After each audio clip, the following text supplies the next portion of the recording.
For those of you who don't know, I'm Andy Winter, and I'm a principal at Mobius Executive Leadership.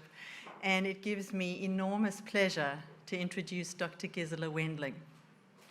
So I had the privilege of spending some time with Gisela yesterday, and I learned a few things. Specifically, that she was born and raised in Germany, and in 1985, listening to the calling of her own inner guidance and wanting to create a path of free choice as to how to create her life journey, she left Germany and moved to Canada. And in that moment, as she left Germany, she moved into what she calls liminal space. And liminality, as many of you may or may not know, is that moment where the trapeze artist is holding onto the bar, lets it go, and is flying through space towards the next landing point. And in that space is where, according to Gisela, transformation can happen. And it's the threshold of something extraordinary. And so one of the things in Gisela's talk today, which is liminality, ritual, and the sacred in leadership, Gisela is going to share with us a map of navigating that in-between place. So a little more background on Gisela. Gisela has been deeply influenced by her experiences with diverse cultures. She did research in South America, in Southern Africa, and in Australia, and holds a high regard for the indigenous wisdom and rituals, and the need for support for cross-cultural knowledge sharing. She holds a doctorate from Fielding Graduate University School of Human and Organizational Development. And as I was listening to Gisela and was reading up about her, over the years, she's had the opportunity to study and form friendships with several distinguished luminaries in the field of organizational development, and I'll just share a few. She was profoundly influenced by Professor Art Wormuth, who studied with Maslow, McCreary, and Carl Rogers, and Gisela translated many of their foundational humanistic principles into her practice. Under the guidance of Saul Eisen, one of the founders of the OD-MA program at Sonoma State University, Gisela was a student in the first doctoral program in OD at Case Western Reserve. She also counts amongst her friends, mentors, and teachers a long list. Tony Petrella, who along with Marvin Weisbord and Peter Block created the first OD consulting firm. Edie and Charlie Seashaw, from whom she learned about self as an instrument. She credits Kathy Dan Miller as having taught her everything she knows about large group facilitation and interventions and how to intervene and create change in large systems. And she had the privilege of being part of Barry Oshry's staff for several of his week-long power lab simulations. It's an enormously long list. I'm nearly finished. Last two or three things. So as the CEO of Grove Consultants International, Gisela supports her clients to realize visionary futures. She's also an author. She has co-authored Visual Consulting, Designing and Leading Change, and Leading as a Sacred Practice. And we are very excited that, in fact, your book has literally just been published, her latest book, called Liminal Pathways Study, and it'll be available for sale just outside here after this. And with all of that, please welcome Dr. Gisela Wendling.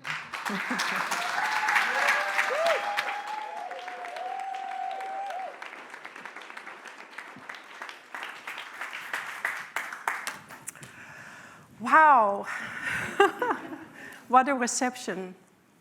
It's just so good to see you, and thank you for coming and being here. And also those folks who are watching, right? So the world is watching, and it's just really incredible to have this opportunity to speak to you about some things I am very passionate about. I'm so passionate about them that I overcome all of my fears about public speaking, right?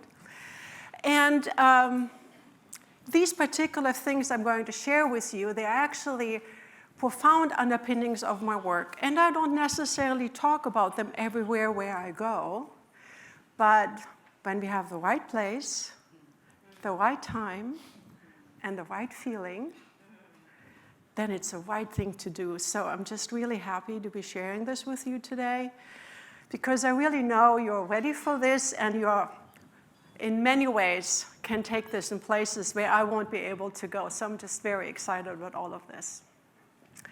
And as a way of kind of beginning with an inspiration for this time that we have, I would like to read you a few words by Richard Rohr. Richard Rohr is a Franciscan priest, also the founder of the Center for Action and Contemplation, and I get his daily meditations. And just as I was that morning that I was getting ready for putting this talk together, this came across my inbox. Nothing like good synchronicities, right? So he says, we keep praying. We keep praying that our illusions will fall away. But we often remain trapped in what we call normalcy, the way things are. Life then revolves about problem solving, fixing, explaining, taking sides. To get out of this, we have to allow ourselves to be drawn into sacred space, into liminality.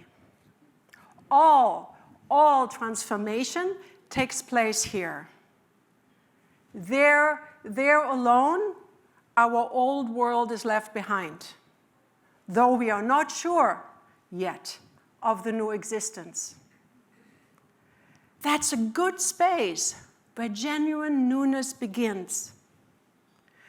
We must get there often and stay for as long as we can. It's the realm where God, higher self, the divine spirit, whatever you want to fill in, can best get at us because our false certitudes are finally out of the way. This is the spare space where the old world is able to fall apart and the bigger world is revealed. If we don't encounter liminal space in our lives, we start idealizing normalcy. The threshold is God's waiting room. Here we are taught openness. This is a very special sentence. Here we are taught openness and patience as we come to expect an appointment with the divine doctor. So like, putting something in a nutshell like this is just really wonderful. And what I want to do today is actually just get a little bit under this. And in terms of, there's a lot of theory and a lot of story, and how people that I have worked with and I have trained have used these underpinnings and this framework in their lives and in their practice. So I'm going to use my slides here. So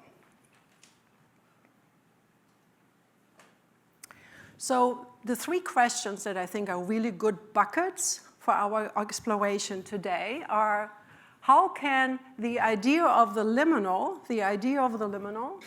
help us appreciate the truly transformational? What can leaders do to steward liminal processes, where we can have that appointment with the divine doctor? What is the sacred in leadership? What is the sacred in leadership? And so I'll talk a little bit about the multidimensionality of liminality, to open that up a little bit. I'll talk about liminal pathways and in the work that I have developed around all of this. And then I'll, talk a little bit about rituals and ceremonies and rites of passage and how these are actually structures and practices that can steward the energy of change into a place where we can actually proactively work with them in a good way. And then I'll share some thoughts with you about, so what is the sacred?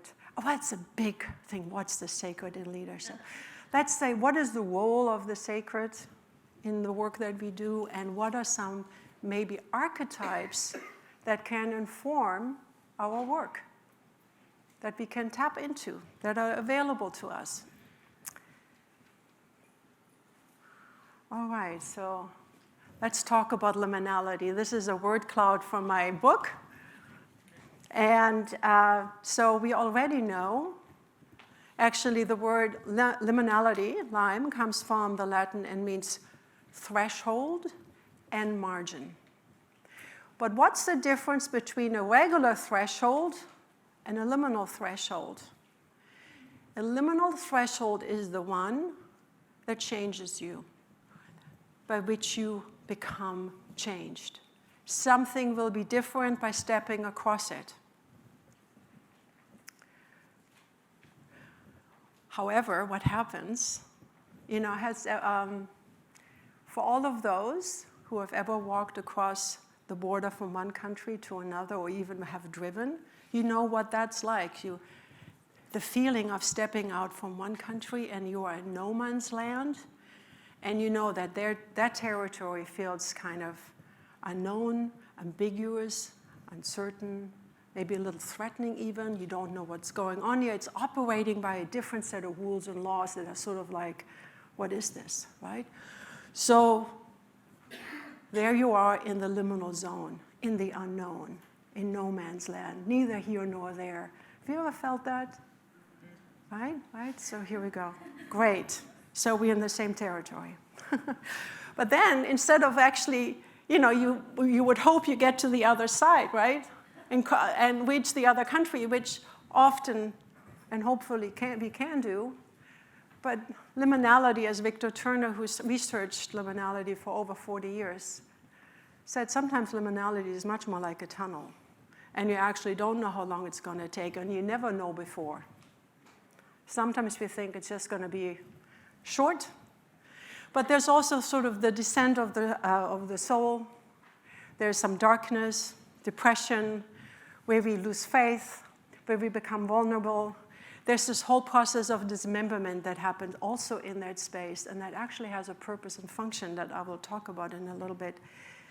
But that territory, if unsupported and prolonged, there's actually in the social sciences they talk about liminality, that can be prolonged, protracted, or even permanent. What about permanent liminality? What about this post-COVID time that we are in? We thought we were over it, right? We had an illusion that we have returned to normalcy. But have we really landed in a new status quo? Do we actually know what's going on? Not really. We hope so.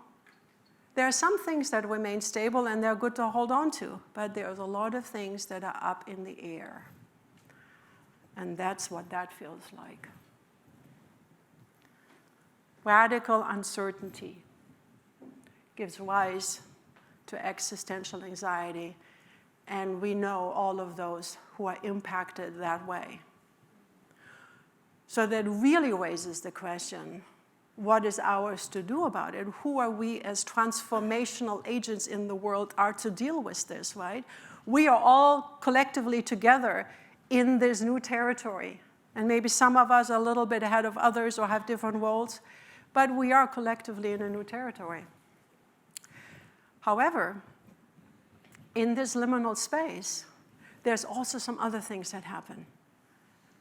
And that's when it gets really exciting. I think of liminal space as the space where we, through our practice, can cultivate, harness, or gather and focus the energy of change. And this happens, right? So we are kind of caught in between this and that, betwixt and between possibilities, creativity, either or, and then it's about holding that paradox, and in this creative tension of these challenging tensions and possibilities, something new can come in. But what is it that really supports, what is the outer structure that cultivates for that energy to really brew and to really get hot and get really creative and for the spark to come in. I mean, that is the arts of transformational work.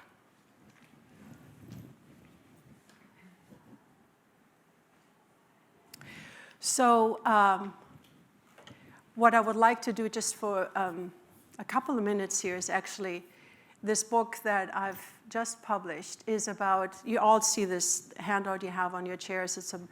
It looks at the liminal pathways framework, and I'll show it to you in a minute. I just want you to know what the study is about.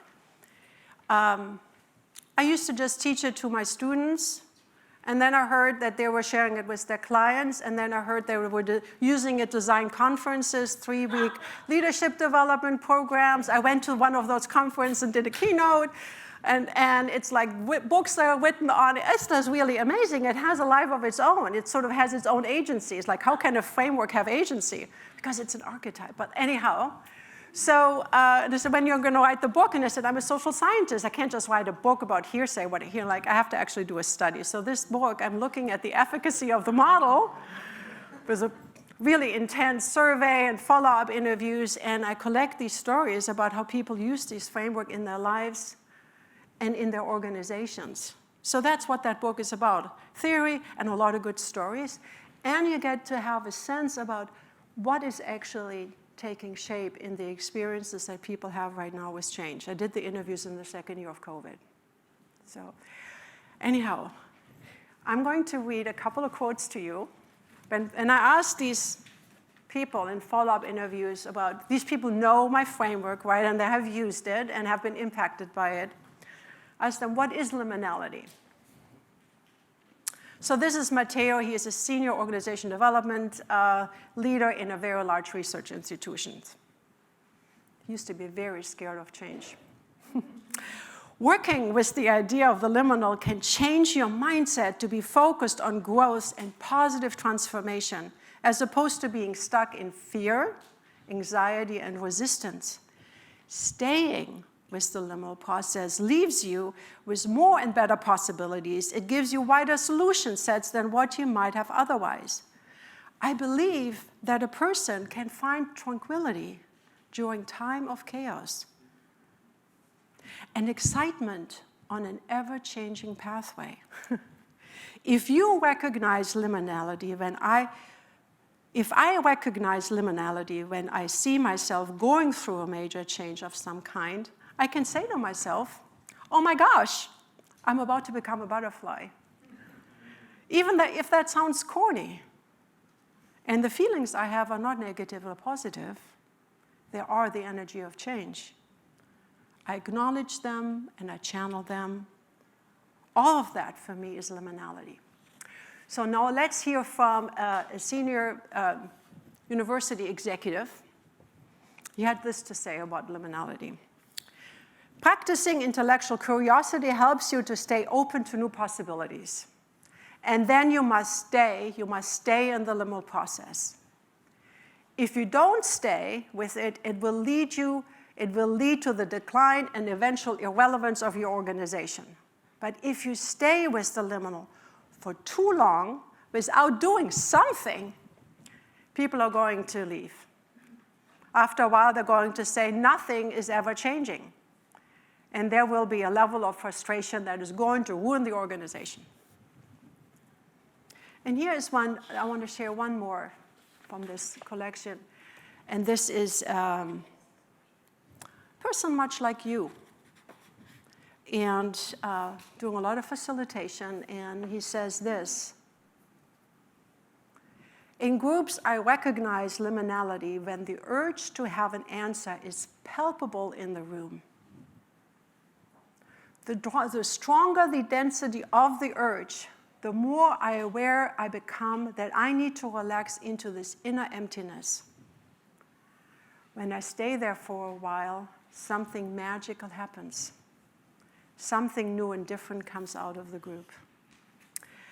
So, but let me continue from here. So, in April this year, I read this article in the New York Times. We don't know what will happen next.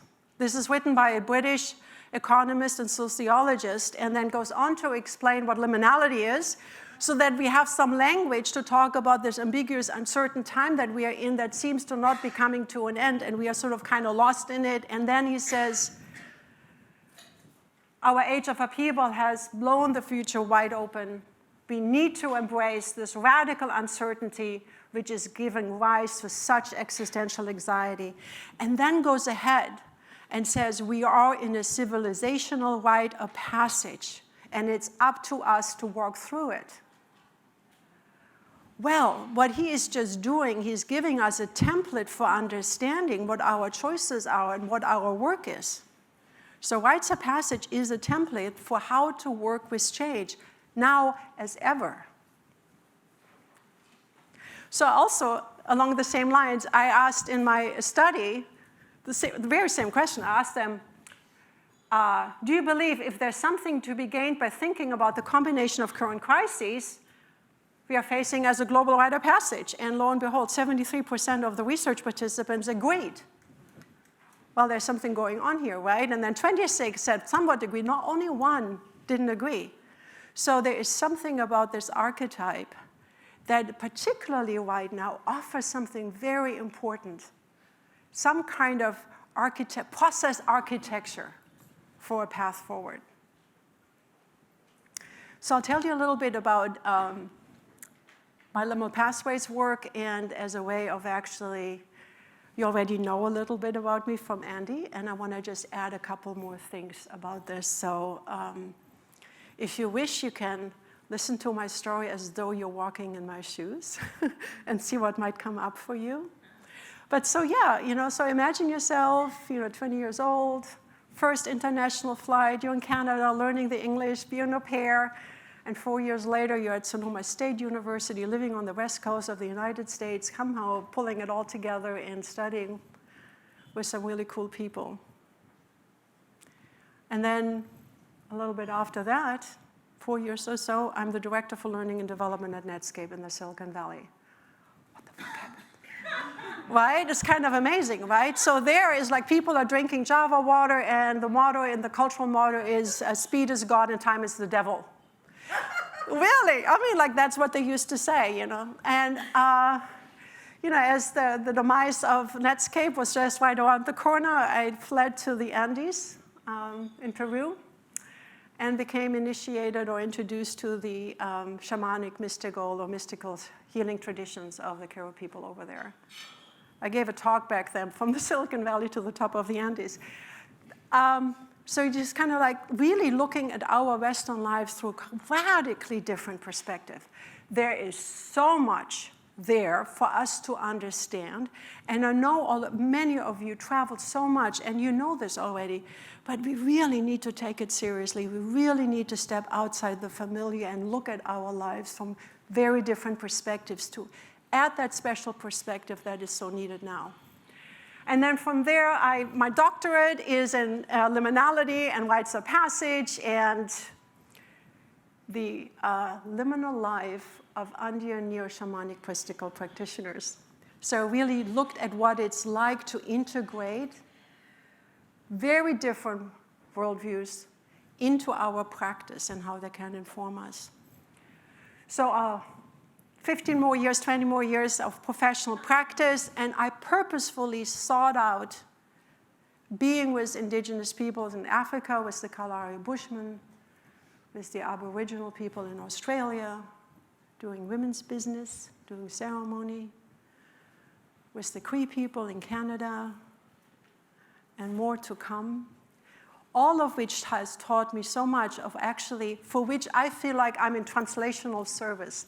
I feel my work is a lot about how do we connect these wisdom traditions, this timeless wisdom that these people hold, to add the special perspective that is so needed here. It's not the only one, but it matters a lot. So I'll share more about leading a sacred practice, and of course, my own healing with Thomas for the last 6-7 years of doing that radical work of connecting to my roots, radical roots. Radical roots. So I have radical roots, right? So, okay, let's go from here. So I want to know now, Do you know what the word radical means, right? It means roots. So, uh, so now I would like to know about your change. What's going on your liminal journey right now? So I'd just like to take a minute to invite you sort of into a quiet space. And you can keep your eyes open, you can close them.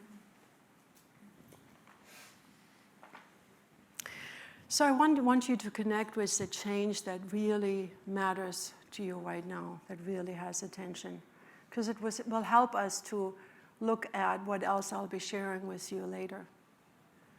So just take a deep breath and what's a change that really has your attention right now, that's really affecting you? And more likely than not, you have several. So just sort of scan the horizon of your experience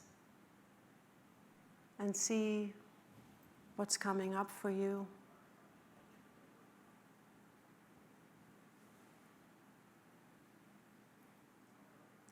I'd like you to pick one. Pick one of them, just for now, just one. What is one change that really wants your attention right now? So as you focus in on this particular change, you may notice thoughts or an image come up, perhaps a memory. You might be touching into some feelings that have to do with this change. And you may notice some sensations in your body. Just kind of take a note of them.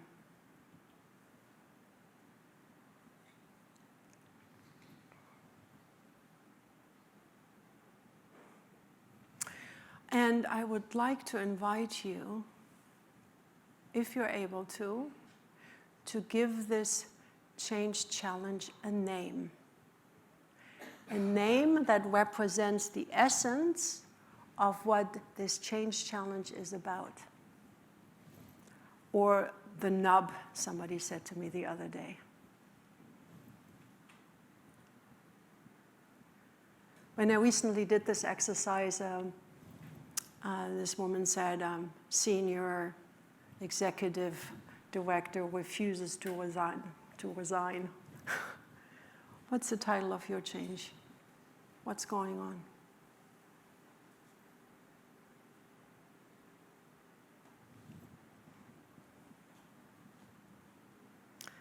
All right. So just hold this, experience this reflection as I continue to share with you about, and I will now share the Liminal Pathways Change Framework. So as you're holding this change in your attention, what you see right away here is that there are 3 phases. Kind of obvious, right, once you look at them? There's a phase of separation, there's a phase of in-between, and there is an integration. Where are you with your change? Are you separating from something? Has something happened that pulls you out from where you have felt comfortable? Are you actively working on letting go something that is no longer useful? Or are you somewhere in between, in this liminal space, where you feel kind of perhaps even trapped, but maybe also excited about the possibilities, and you feel the creative, positive energy that's there, but also feel threatened or worried because you don't really know, but it has that possibility of being like this or like that, kind of uncertain, unknown, but yet exciting. Can also be full of freedom and joy and possibility. Right? Are you there? Or have you crossed that threshold and gathered the gifts of that time and you're ready to integrate it into your life? Where are you on that map? understanding this for most people is radical. Most people don't have a basic map to the territory of change because they haven't had a chance to examine it. They think it's an event. Change is a process. It's very simple. And so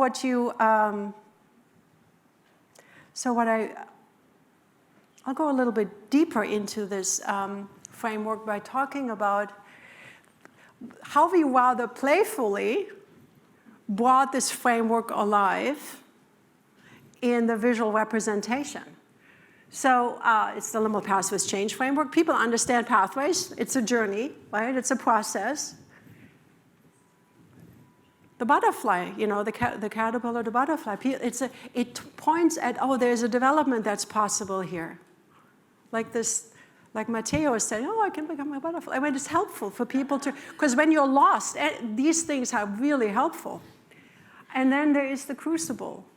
So the crucible is, the alchemical crucible. We know about this. We know that the crucible melts the base metals so that we shape them into something that has form and utility. We become remade in the process of transformation. And so we get cooked. Getting cooked is a really, like in one of my client organizations, big government organizations, we talk about what's the heat level in the organization. It's like if it's too hot, you want to calibrate down. If it's still not going anywhere, you want to heat it up a little bit. So we calibrate the heat level. Like is the, and sometimes if it's just simmering for too long, nothing happens, right? But what I really learned over time, and that's why the song that we had earlier was so beautiful, is that sometimes these holding containers that are transformational are also a cradle, from the crucible to the cradle. Sometimes what is needed is the healing for the transformation to occur, right? And sometimes we need classrooms, like this one. Transformational education and learning works. It is actually wonderful to hear stories, to learn concepts, get crazy about what you want to know. So classrooms are also containers for transformation. So I feel that our job is to design the right kind of crucibles for the purpose, or for the time, or for the activity, right? You do a wonderful job here around creating this kind of environment that's just right. So I want to zoom in a little bit more on the inner process, and I didn't mention, I can go back, I have a back button, wonderful. So here we have the inner and the outer weaving together, right? It's like the DNA, it sort of points at that, the spiraling of the inner process with the outer support. It's actually the two together that creates the conditions for the crucible. Just outer support with inner process is nothing. And inner process with outer support is the liminality that's unsupported. So let's zoom in on the inner process. And you all know this. I'm sharing this because of sometimes visuals like this can really communicate very fast. And the point here is we are affected by change, and we affect change. It affects us on all of levels. Just think about this change that you were just focusing in on. How are you affected by it? We looked at the thoughts, images, sensations in your body, and so forth. And then there is, is insight. That's the difference that makes the difference in the crucible moment. When something comes in that wasn't there before, something needs to be added that wasn't there before, that makes the difference, that creates the tipping point, that's the bifurcation point, when the status quo just can't hold it anymore. Something needs to come in to get us over to the other side. So I have come to call the inner process the transformational catalyst. If we really understand this, and our clients understand this, they will think about what kind of change management they really need. Okay, wow, progressing right along. Here we are talking about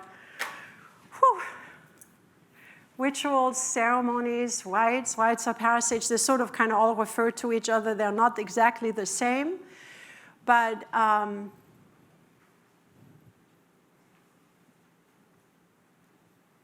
let me show you the next image, and let's just let that sink in for a moment.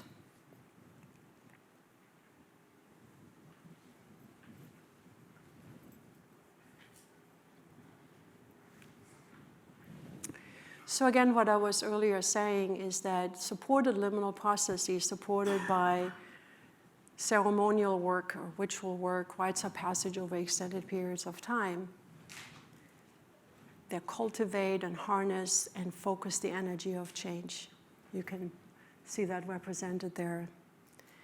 And so these are practices that are, for tens of thousands of years, people have done this.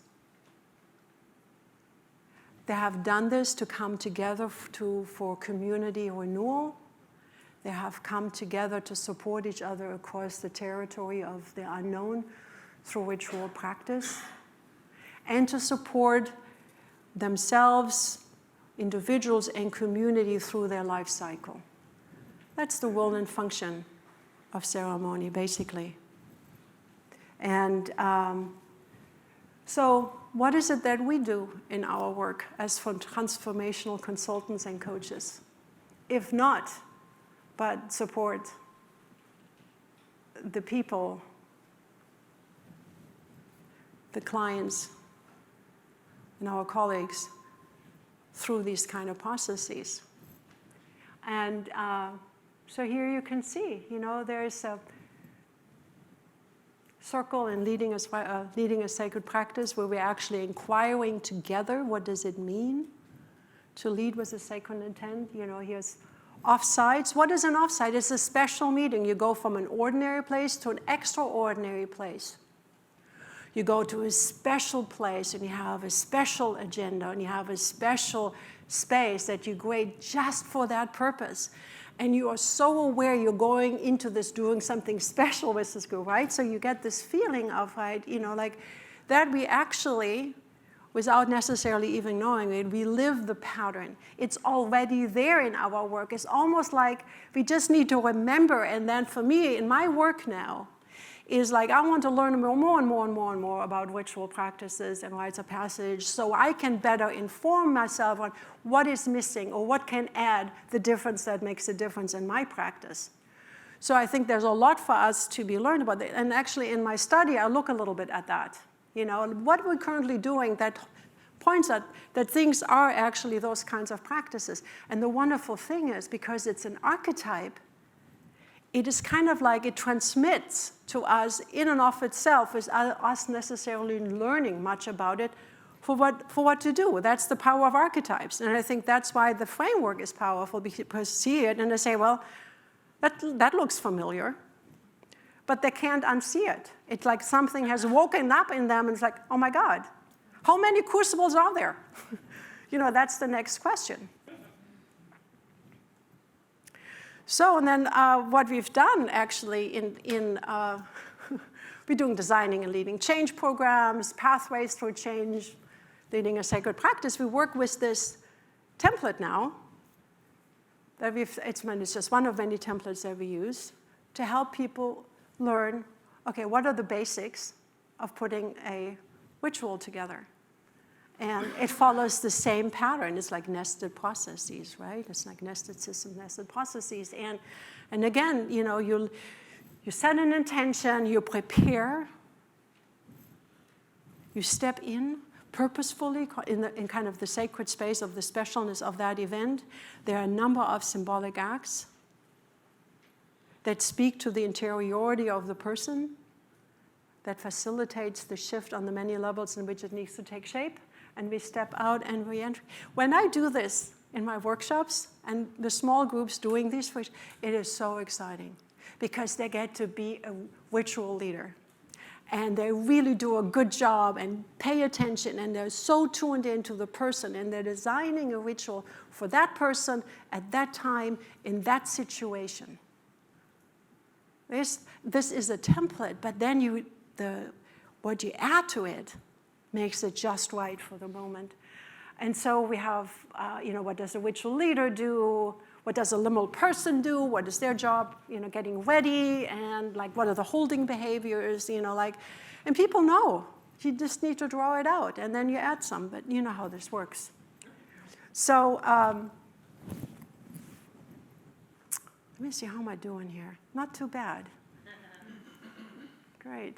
So we're going to make another shift here and go a level, I don't know, deeper, wider, higher. So leading a sacred practice. So I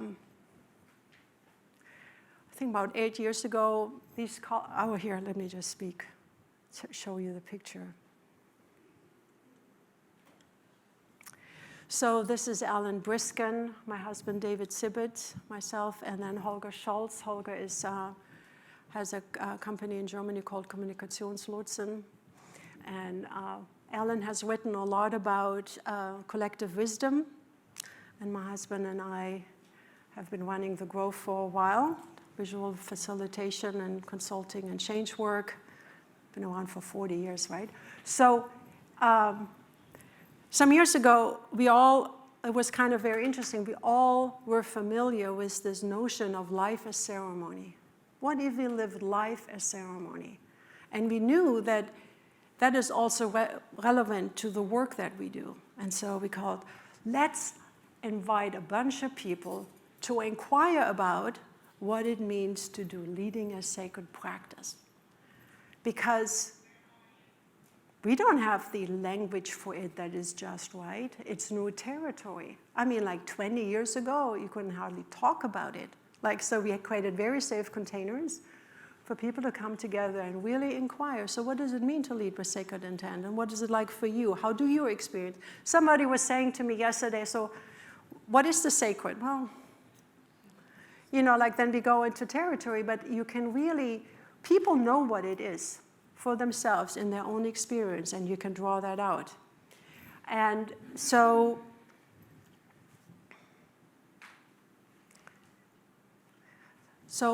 over several years, we began to recognize our own archetypes in the work.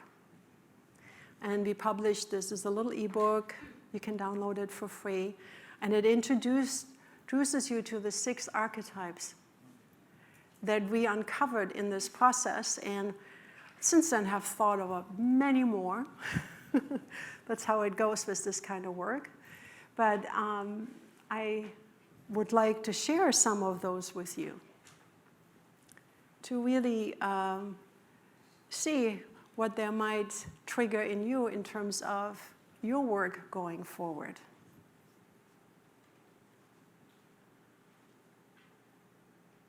So here's the next. So actually, let me go back for a second.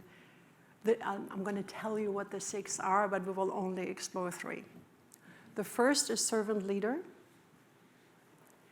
The second is, they're kind of whimsical actually, circle wizard. The third one is natural native. The 4th one is space steward. The 5th one is crucible guardian. And number 6 is ritual intercessor. I think with those archetypes, you can pull off a pretty cool ceremony and a pretty cool process with your client, So here. So let's get into it. So here are the 3 that we're going to look at. And this is nice. We'll have some time for Q&A. The space steward, the archetype of the space steward. The space steward is all about how you prepare the outer space, how you take care of it. Anything having to do with logistics like nailed down to creating beauty, spaciousness in the agenda. So how do you attend to the space that is needed so that people can do all of the work, particularly the integration, right? So there's a kind of, it's about pacing, it's about moments of silence, like spaciousness. How do you attend to the outer spaciousness, but also how do you attend to the inner spaciousness that is needed? The inner spaciousness of you who is holding the place, because if you don't have inner spaciousness, it's hard to connect. It's hard to really receive, because there is no space inside, being just busy with oneself, right? So what about the inner spaciousness that's needed, right? Do you recognize that in your practice and how you work, right? That's great, right? And so, when you get really busy, I'm going to call on, the space steward. Where are you? Come on in, help me right now, right? So we can call on these archetypes. We can make a little altar. Then the next one we call the crucible guardian. So you performed an act of crucible guardianship earlier as you asked me, could I sing a song to help shift the energy in the room from the energy that was created from Thomas's talk and time with you to me? And I said, wonderful. And that's the job of the crucible guardian, is to calibrate the energy on the vertical level, the relational level, and calibrate the heat or the coolness, the focusedness or softness. Each one of these qualities allows different kind of work. So that's the work of the crucible guardian, and to protect the space. The space need to be, any indigenous culture where you do ceremonies, spaces are protected. And who comes in and who comes out. Not all work can happen everywhere, but you only do the work that is right for these people at that time with that feeling. That to me is the work of the crucible guardian. And sometimes their job is to be a little challenging. Get it cooking, and sometimes it's just like calming things down. And so the last one here is the ritual intercessor. That's the person who is downloading wisdom, insight, transmission, perspective, what is becoming visible at the horizon of your imagination or what you're seeing when you're looking across, and on behalf of the whole or an individual. That's the work of the ritual intercessor. It's bringing that in, that is new and different for everyone to hear and to take in. And anyone, in my experience, in groups, can be that person. It doesn't just need to be the person in the front. That is why it is so important to pay attention who is in the room. Where is something happening?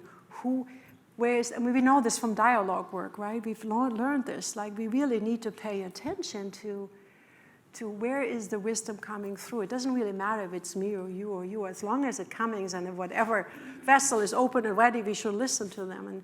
But I'm sure you've had that experience of like really seeing something like that's relevant and important in the moment at that time, right?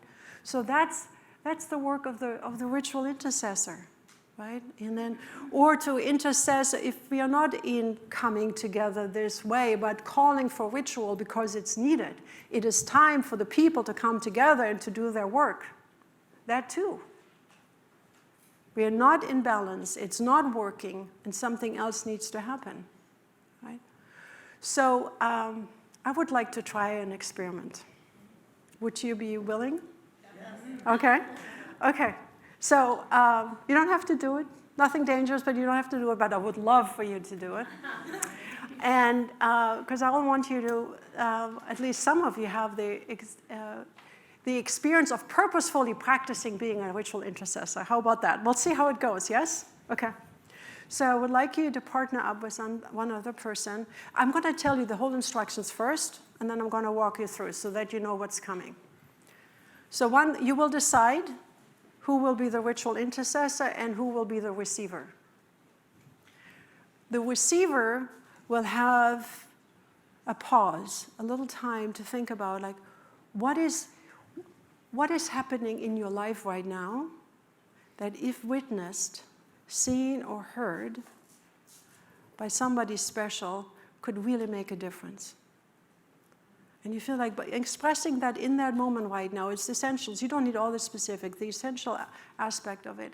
And meanwhile, the ritual intercessor, you listen with all of who you are. Like Thomas says, like you have eyes and ears all over your body. And you have your crown open. So like, even if you don't feel that connection, you know what, it's there. It works. The mechanics works, even if you don't feel it. You know, you can say, like, let me try this, like see if something coming through, or maybe it's coming up through the ground in your feet, it's coming that way, it can come all kinds of directions. But like, you like die it out, right?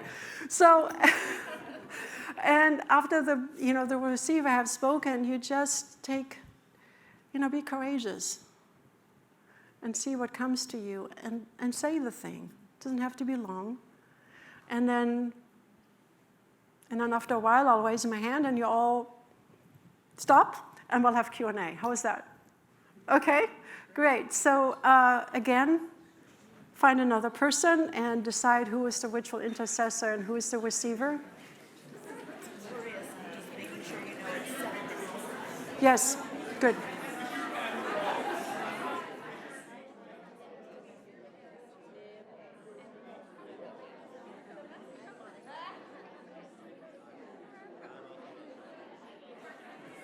All right, thank you so much. I will walk you through again. Okay. Okay, great, thank you. Okay, that's great. Okay, one of you decide who is the receiver and who is the ritual intercessor. Right, so you decide you're one or the other. And you pause for a little while, you get quiet, and the person who will be receiving from the ritual intercessor, you are with something that is really important to you, and or you're on the cusp of, and you want to share it and get the reflection back from the ritual intercessor who really lines up with the vertical, and see what comes. So I would suggest that you just take a little quiet time for the receiver to connect with their material, and then this person shares for a minute, not longer, and the ritual intercessor pauses and then reflects back. Thank you.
If you have not shifted yet to the ritual intercessor, please make sure to do it. We'll have another minute.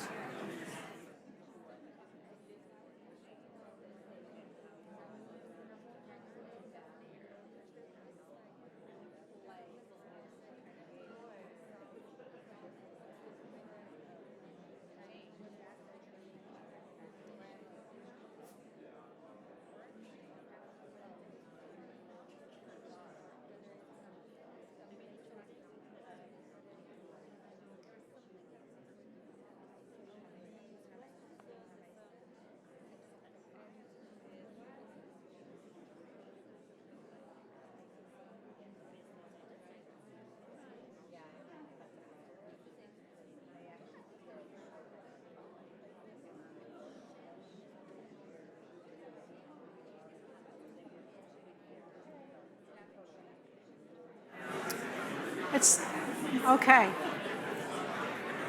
Thank you so much. You know what? One of the most difficult things to do for a facilitator is interrupt good conversations. So I hope that for many of you, this was just the beginning of perhaps a deeper exchange, but thank you for practicing. I wanted to see how it worked. And we have a couple minutes left, and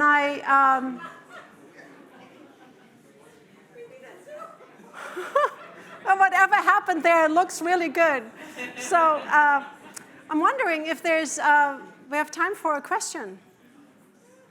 So something that, a comment, question, do we have a mic?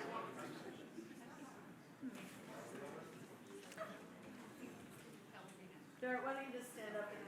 Okay, okay, it's coming right there, so wonderful. Okay. I just want to, first of all, thank you for your deep and beautiful and powerful work that you've done. Like feels like your soul has spoken through you to just crystallize this. It's super elegant and profound. So thank you for that. Thank you. I'm curious about your reflections on catalysts to support the liminal journey. I have an assumption that there are potentially more healthy and less healthy ways to engage in a liminal journey. And I'm curious about whether there are particular exogenous or endogenous practices that support or catalyze a liminal journey. So endogenous particular meditative practices, exogenous plant medicine, particular, ambient, like exercises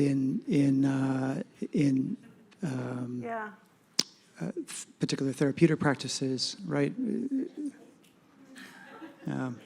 I appreciate the question. Yeah. And I didn't see that quite coming. But I feel like my work, being in liminal space is a very common experience. Actually, there's a lot of life that happens in between the categorized, and that's usually where the action is.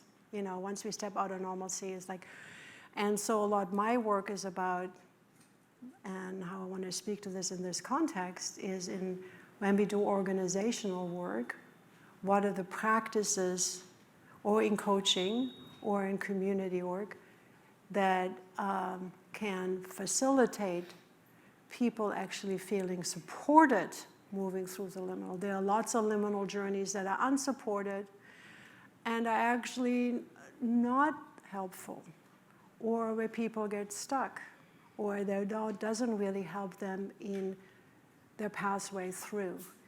So I think what the most important thing is, in order for, I could do a whole thing around why rituals work. There's a lot of research on this, actually, how rituals work and why they're so useful and how they work with our affect. the most important thing is that the purpose of the support structure or the ritual or the rite and the way that is practiced in that context resonates with you.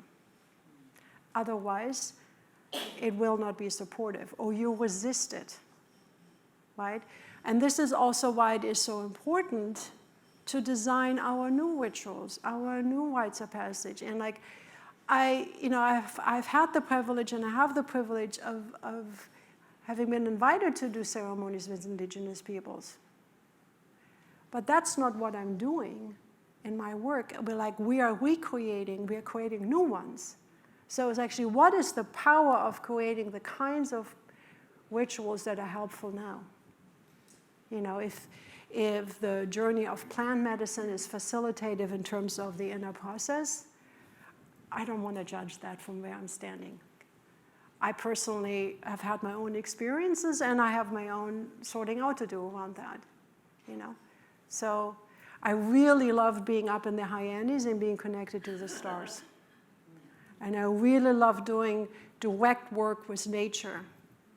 All kinds of, it's amazing what you can do in the mountains with people who know how to connect with the stars. It's very different than, and also spend time in the jungle, right? There's like, everything is equal and everything comes out of the ground. It's a completely different practice. There are usually hierarchies, there are levels of initiation, and here is just the ground up. It's a very different. So what's your path? That's what I would say. What's your path? Thank you so much. Thank you. Yeah.